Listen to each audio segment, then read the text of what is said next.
everyone and welcome to another video. Today I thought I would share with you my Ancestry DNA results. So before I tell you my results, let me share with you a little bit of what I was expecting.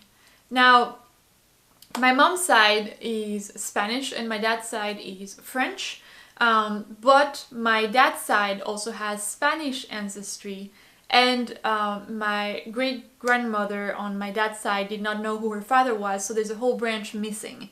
And then on my mom's side, my great-great-grandmother, I believe, was British. So that was kind of the information that I had.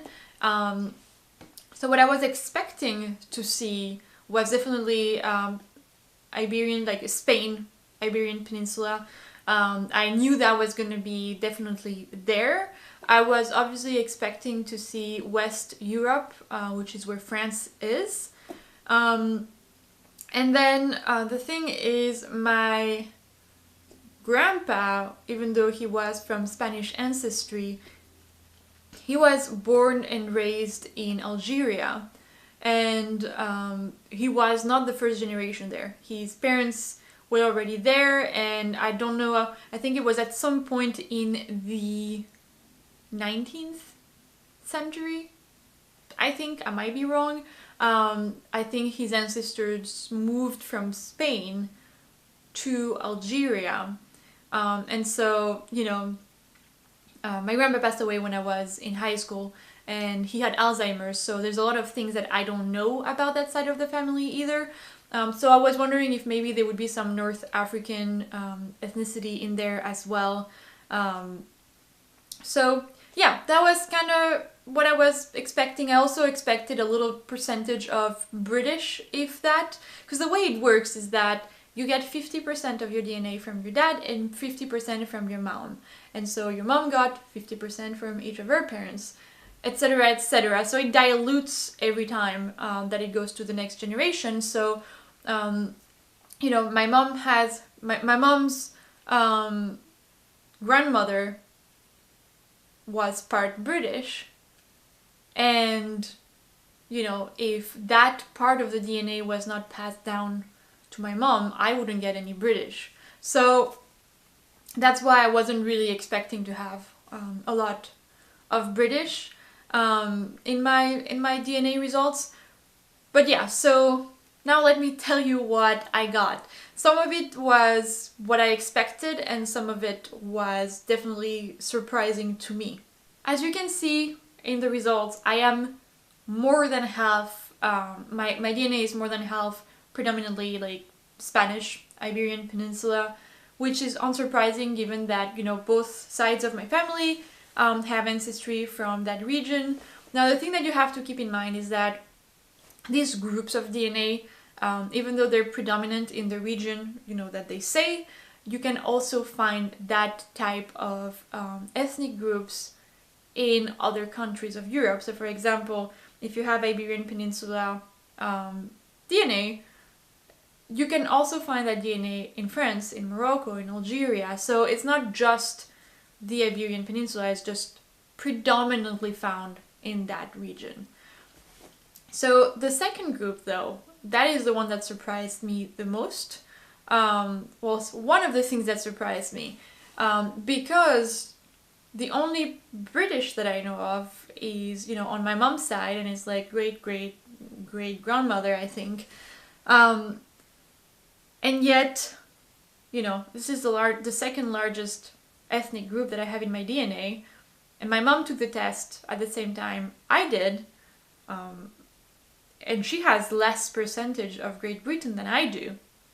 I think she has like 1 or 2%. Like, it's something very low. So it was surprising, which to me makes me think that there might be some Great Britain DNA on my dad's side. Again, I think you can find some of the Great Britain DNA in France, which makes sense. You know, there's been a lot of exchanges of population between the two countries.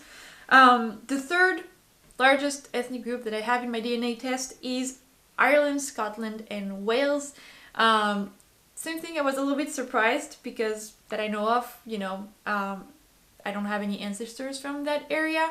But since I have British ancestors, for all I know, they might have had. So it just depends on how, which strands of DNA got passed down from generation to generation, which I find fascinating. Then is Europe South, which is, I think, like Greece, Italy, like that whole region of the Mediterranean, which also was not expecting. At the same time, I also know that there was, the Romans invaded a very vast region, like very vast area of Europe, so maybe it comes from that. I don't really know. The thing that was very surprising is that Europe West, which I thought would actually be the second largest ethnic group in my DNA, since I always thought I was, half French, half Spanish, and I was born and raised in France, and actually Europe West is only 2% in my results. I am European Jewish before I have, like, Europe West. So I thought that was very interesting and very surprising. Again, it could just mean that I know I have French ancestors. It could just mean that my French ancestors would have DNA that is more from, like, for example, the Iberian Peninsula or from Britain rather than from France. But yeah, that was very surprising. So part of the results I was expecting, the other part I was definitely kind of like, whoa, is that really me? And as you can see, I was kind of expecting to have some Africa North in my results, and there is, but it's like under 1%, so I don't even really know if it counts. But yeah, I also have under 1% of Middle East, Europe East, and Caucasus, I don't know how you pronounce it. But yeah, so this was a lot of fun. I think it's very interesting to see this type of thing. It definitely makes you put things into perspective. But now I'm actually curious, and I would love my dad to take the test to see, what comes from where. Let me know in the comments below if you've taken any of these DNA tests, whether it's the Ancestry one or the 23andMe or any other one. And let me know what you thought of your results. If you've tried more than one test, let me know which one you liked best.